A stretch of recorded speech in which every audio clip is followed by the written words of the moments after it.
네, 시청자 여러분 안녕하십니까. 생방송 더 인사이드 김우진입니다.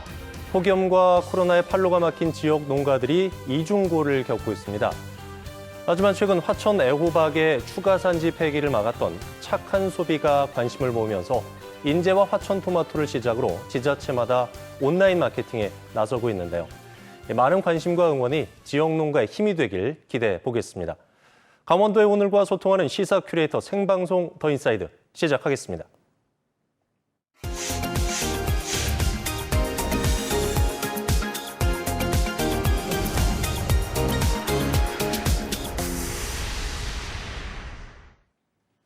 오늘 하루를 뜨겁게 달군 사건, 사고부터 놓치지 말아야 할 주요 뉴스를 한눈에 정리해드리는 오늘은 뉴스캐스터 서유원입니다. 내년 강원도 중등교원 정원이 큰 폭으로 줄어들 것으로 예고되면서 교육 황폐화에 대한 우려가 커지고 있습니다. 2022학년도 공립중등교사 1차 정원 가배정에 따르면 강원도의 내년 중등교원은 올해보다 91명 감축된 5,541명으로서 강원 지역 중등교원이 5,500여 명 선을 기록한 것은 6년 만에 처음인데요. 도교육청은 교육부의 대책 마련을 촉구하고 나섰습니다. 중등교사 정원 감소가 지속될 경우 작은 학교의 비율이 높은 도내 교육 환경에 큰 타격을 입힐 전망입니다. 춘천과 속초를 잇는 동서고속철도의 전 구간 설계가 본격화됩니다. 강원 지역의 수도권 접근성 향상을 위해 설계된 춘천 속초철도는 241억 원의 발주 금액을 토대로 내년 말 착공을 앞두고 있는데요. 2027년 개통을 목표로 추진되는 춘천 속초철도는 건설 정보 모델링 기술을 도입해 디지털 트윈 환경을 구현할 뿐 아니라 용산에서 속초까지 1시간 43분 만에 주파가 가능해질 전망입니다. 강원FC가 팀 창단 사상 처음으로 FA컵 4강에 올랐습니다. 강원FC는 어제 춘천 송암 스포츠타운에서 열린 FA컵 8강전에서 최다 우승팀인 수원을 꺾고 준결승에 진출했는데요. 이는 구단 역대 최고의 성적으로서 강원FC가 남은 FA컵 경기에서 승리할 경우 구단의 최고 수건 사업이었던 챔피언스 리그의 직행 티켓을 거머쥐게 됩니다. 양양에서 대구를 잇는 여객기 운항이 내일부터 재개됩니다. 지난해 코로나19 확산에 따른 탑승률 저조로 운항이 중단된 지 10개월이 만인데요. 코로나19로 지친 지역민들의 여행 욕구 충족과 공항 활성화를 위해 재개된 양양 대구 운항은 주 8회 운영되며 약 40분 정도의 시간이 소요될 예정입니다. 도내 취업자 증가세가 지속되고 있는 가운데 일자리 불안정성은 여전한 것으로 나타났습니다. 강원통계지청에 따르면 지난달 도내 고용률은 지난해보다 1.8포인트 상승한 64.1%로서 연중 최고치를 기록했다고 밝혔는데요. 하지만 도내 취업자 4명 중 1명은 임시 일용 근로자라는 사실이 알려지면서 일자리 불안정은 여전한 것으로 전해졌습니다. 또한 코로나19 장기화와 4차 대유행 등으로 자영업자들이 큰 타격을 입으면서 초단기 알바 등의 비정규직 역시 대폭 늘어난 것으로 알려졌는데요. 코로나19 백신 접종과 여름철 관광 시즌 진입 효과로 일자리 반짝 회복세가 이어지긴 했지만 불안정한 일자리로 자영업자와 취업 준비생의 생존 위기는 지속되고 있습니다. 안전한 노동 환경을 위해서라도 양질의 일자리가 더 많아질 수 있길 바랍니다. 지금까지 오늘의 뉴스캐스터 서유원이었습니다.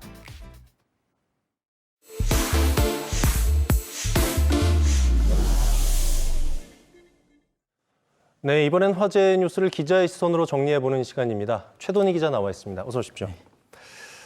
지난 7월이었죠. 춘천시 전역에 수돗물 단수 사태가 이어졌고 주민들이 큰 불편과 혼란을 겪었단 말이죠.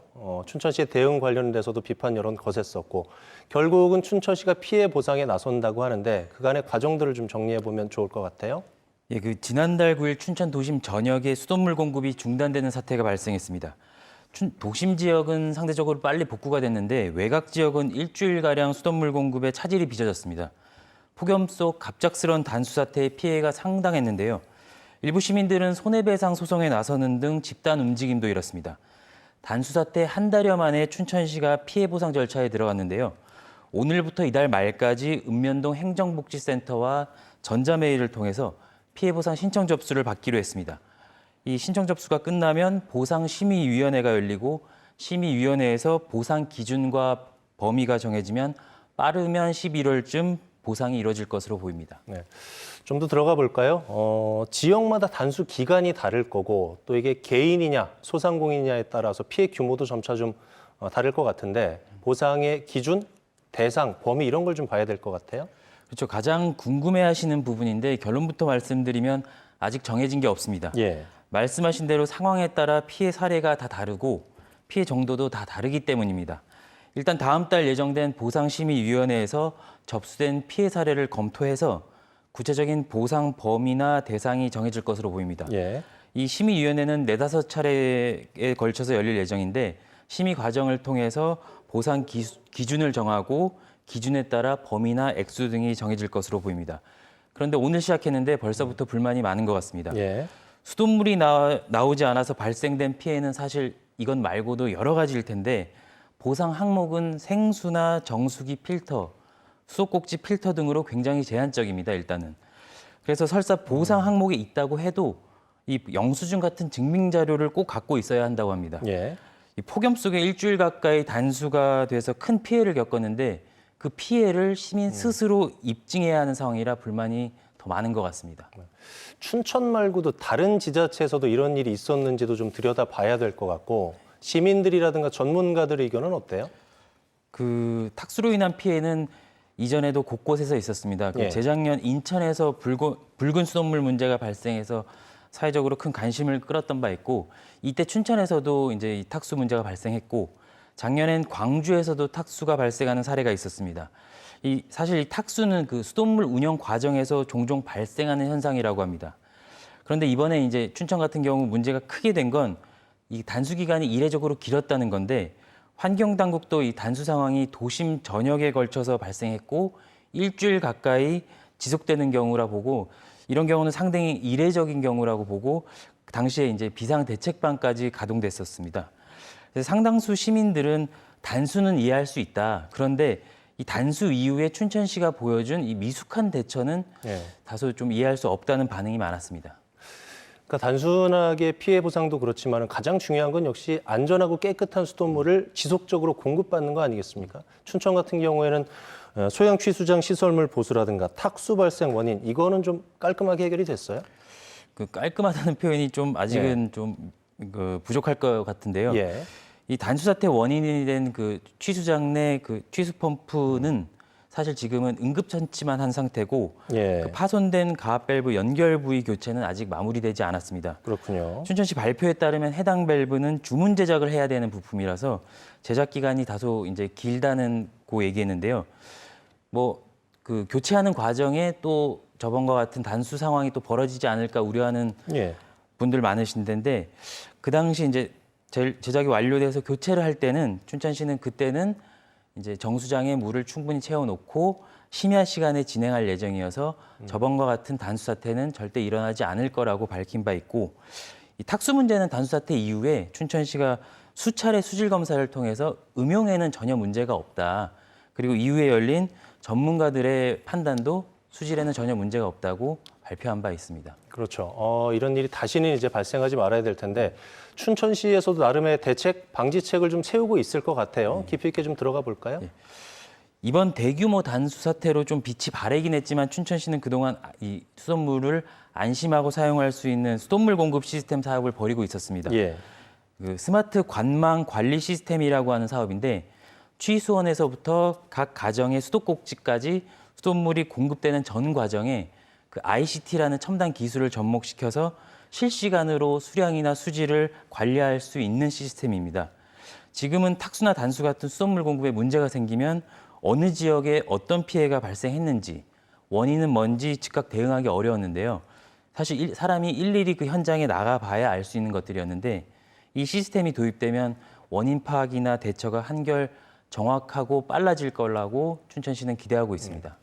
깨끗한 수돗물이야말로 국민 생활 기본권 중에 기본권이 아닐까라는 생각이 들고 하물며 물의 도시 춘천 또 청정 강원도민에게 수돗물 관련된 문제가 일어나는 일이 있어서는 안 될 일인 것 같습니다. 맑고 깨끗한 물을 안정적으로 좀 공급받을 수 있도록 뉴스에서도 계속 지켜봐야겠습니다. 오늘 말씀 잘 들었습니다. 네.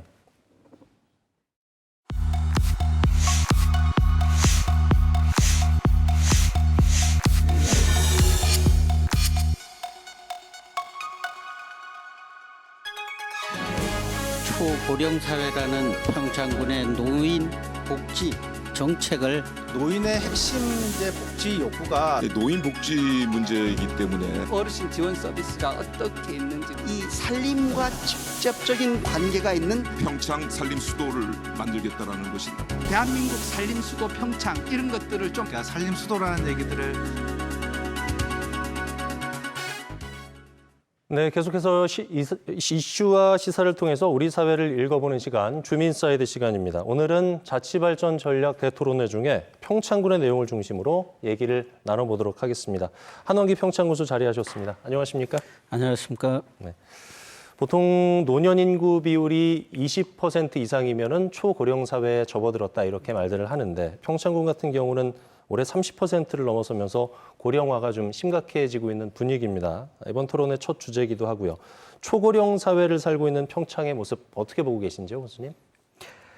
네, 지금 농촌 모든 게 같은 현상이라고 봅니다. 예. 지금 우리 평창군도 29.1%인데요.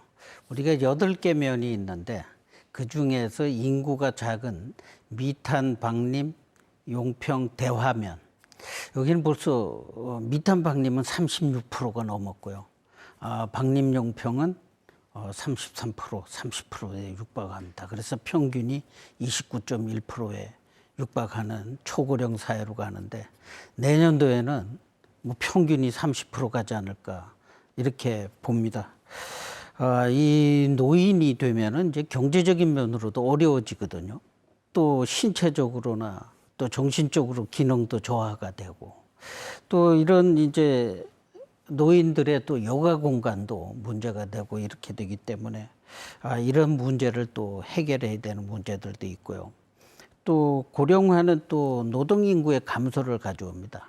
그러다 보니까 소비 투자나 또 경제적 침체도 이제 가져오고요. 또 복지 수요도 이제 증가를 하게 되고 또 재정 부담이 증가하는 사회 현상이 나서 이런 이제 비용을 최소화하기 위한 선제적 대응이 지금 필요한 상황입니다. 네, 평창군이 초령화 사회로 진입한 지 벌써 10년째입니다. 그동안에 이제 노인 복지 정책이라든가 관련 사업을 여러 가지로 이제 다각도에서 시도를 하셨을 것 같은데요. 평창군의 노인 복지 정책 어떻게 추진하고 계신지요?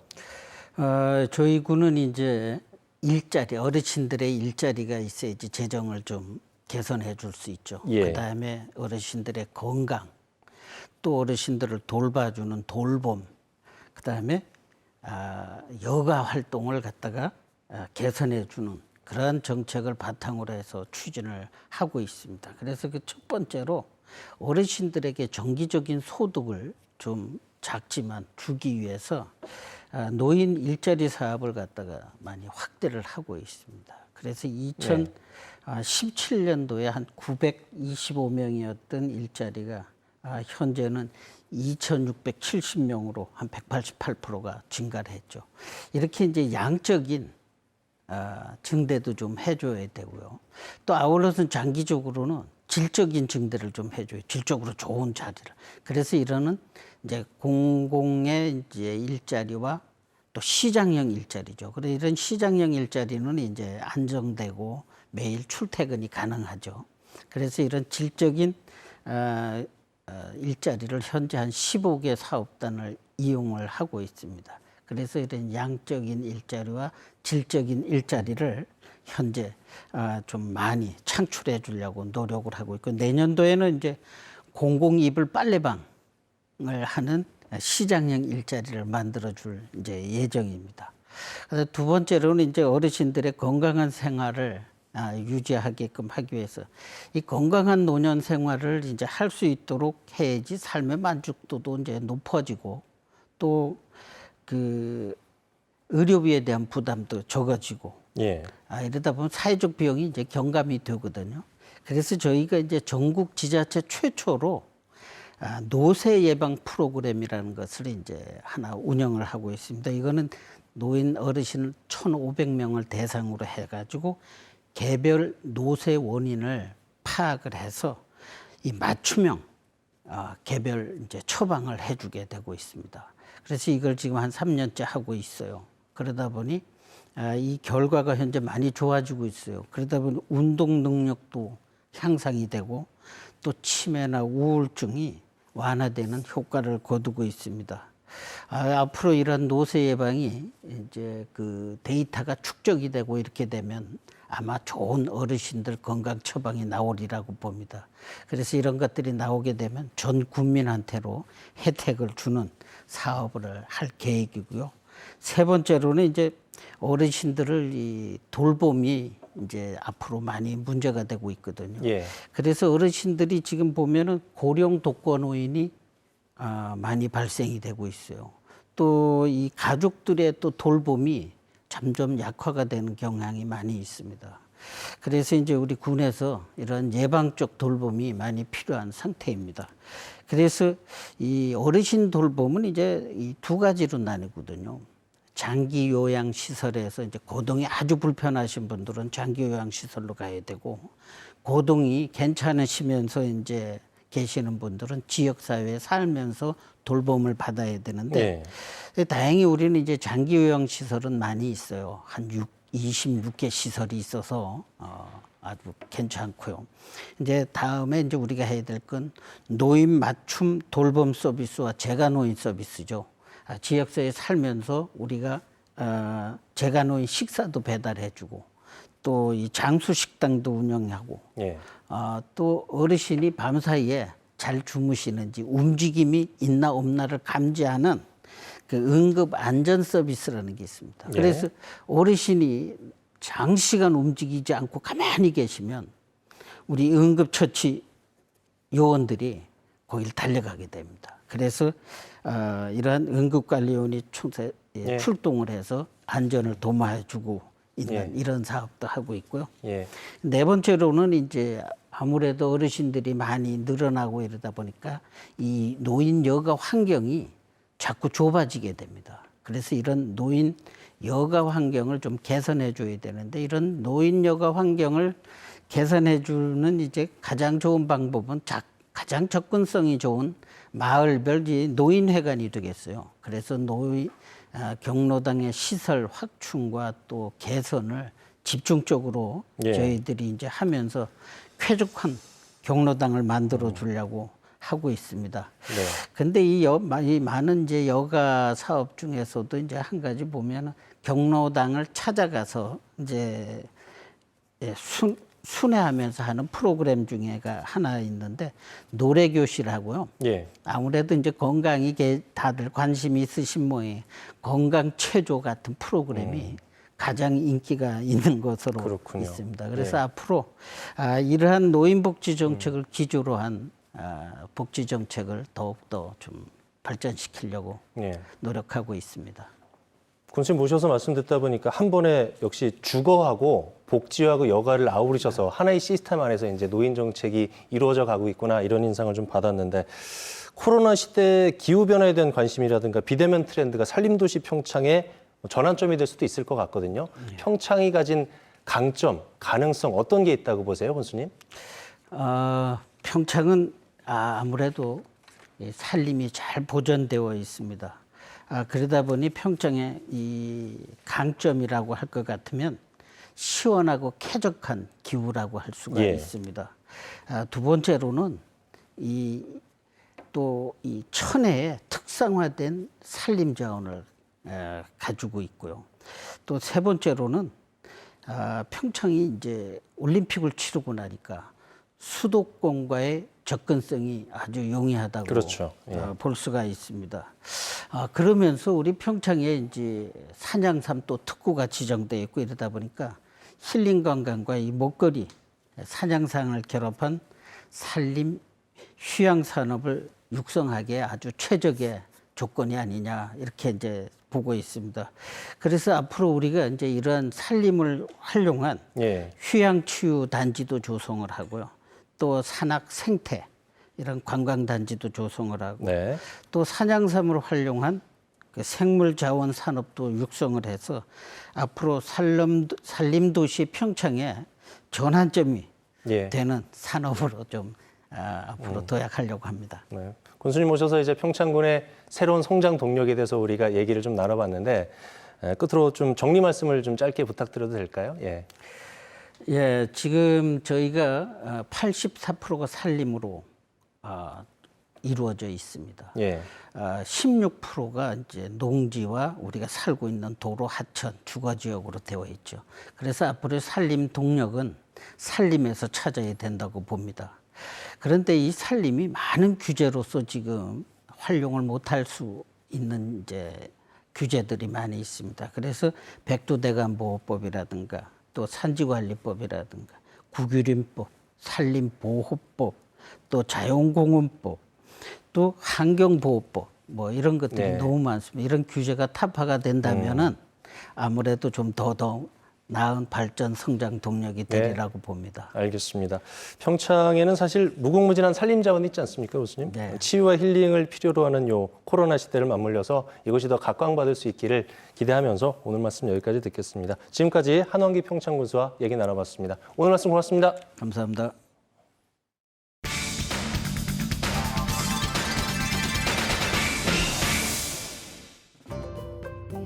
신나는 여름방학입니다. 하지만 긴 돌봄 공백으로 아이들은 소외되고 부모님의 고민은 더욱 깊어집니다. 방학 때 아이들이 같이 엄마들하고 집에 있는다고 하지만 특별히 활동하는 게 제한돼 있잖아요. 여기다가 이제 맡기니까 아이들이 여러 가지 체험을 할 수 있고 친구들하고 또 같이 만나니까 더 즐겁게 지낼 수 있어서 좀 너무 좋은 것 같아요. 슬기로운 방학 생활을 위해 온 동네가 나섰습니다. 마을이 아이들의 교육과 돌봄을 함께 고민하고 해결하기로 한 건데요. 코로나 시대를 맞으면서 기존의 학교나 가정에서만 아이들의 돌봄이나 교육, 성장들을 책임지는 구조였었는데요. 이제는 마을과 지역사회가 또 지역의 어른들이 함께 우리 아이들을 돌보고 성장시키는 이제 그런 필요성이 좀 대두됐던 것 같고요. 저희 춘천시 마을자치지원센터에서는 생활권인 읍면동 단위에 많은 단체들과 그다음에 어른들이 또 지역사회가 함께 아이들을 돌보고 키워야겠다라고 하는 좀 절박한 심정에서 이런 사업을 추진하게 됐습니다. 이곳은 마을 주민들이 아이들을 위해 만든 돌봄 교육 공동체인데요. 평소에는 물론 방학 동안에도 특별 프로그램으로 돌봄 교실을 운영합니다. 저희는 방학 때 아이들이 마을에서 같이 놀면서 돌봄을 받으면 좋지 않을까 생각이 들어서 지금 호반초등학교 바로 앞에 있는 어린이작업장 뚜르뚜에서 이렇게 마을 돌봄을 하고 있습니다. 오늘의 찾아가는 마을 수업 장소는 미용실인데요. 미용실 사장님이 일일 선생님이 되어 아이들의 직업 체험을 돕는 시간입니다.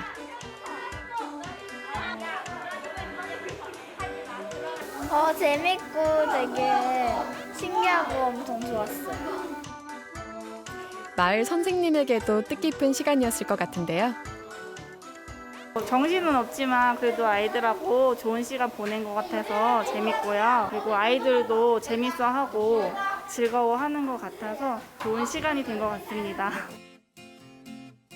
안전을 최우선으로 놓고 학부모와 지역 주민이 참여하는 마을 수업과 체험 프로그램 등 아이들 눈높이에 맞춘 살아있는 교육의 현장입니다.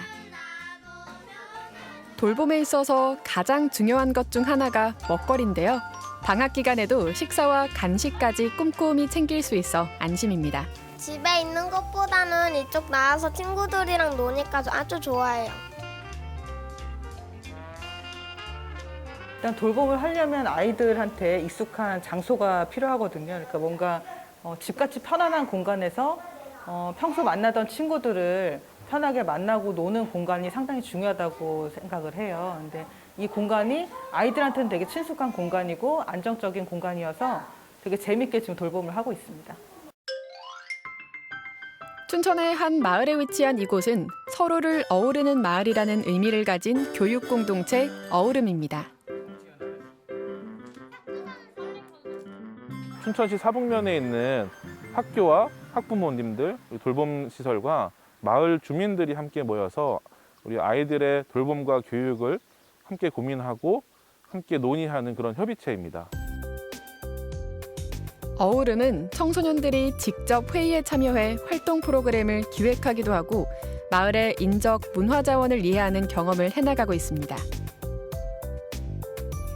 오늘은 청소년 스스로 캠프 프로그램을 짜는 날인데요. 마을 활동가와 아이들이 머리를 맞대는 시간입니다. 아이들이 방학을 맞이해서 갈 데도 없고 마땅히 해야 할 것도 없는 이때 돌봄 이런 프로그램들로 통해서 아이들이 함께 뛰어놀 수 있고 평소에 해보지 못한 프로그램들로 통해서 체험을 할 수 있는 이 시간이 부모 입장으로서 굉장히 좋습니다. 혼자가 아니라 함께 할 때 아이들은 더 성장합니다. 올해 성과들이 많이 보이고 있습니다. 그래서 많은 지역으로 좀 확장시키려고 고민하고 있고요. 그래서 아이들이 안전하게 성장할 수 있는 그런 춘천시를 만드는 게 저희의 작은 목표일 것 같습니다. 한 아이를 키우려면 온 마을이 필요하다고 하죠. 현실적인 돌봄 인프라 확대와 관심으로 아이들이 행복한 세상을 그려봅니다. 네, 여름철의 최대 우주쇼라고 불리는 페르세우스 유성우가 오늘 밤하늘에 펼쳐집니다.